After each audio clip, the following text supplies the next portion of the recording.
English बोलना अब कोई ख्वाब नहीं। सिर्फ ये 10 जुमले रट लें और आज से ही बोलना शुरू करें।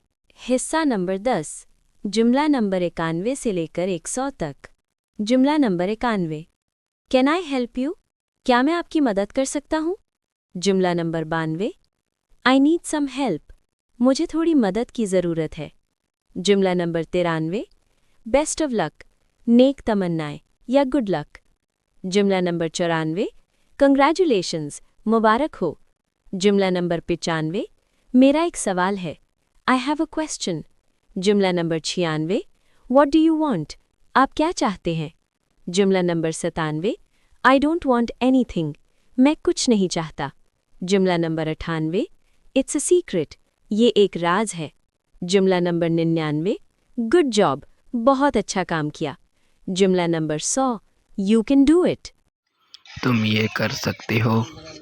अगर ये जुमले पसंद आएं तो वीडियो को लाइक करें और रोज़ाना इंग्लिश सीखने के लिए बियॉन्ड वर्ड्स व्लॉग्स को अभी सब्सक्राइब करें।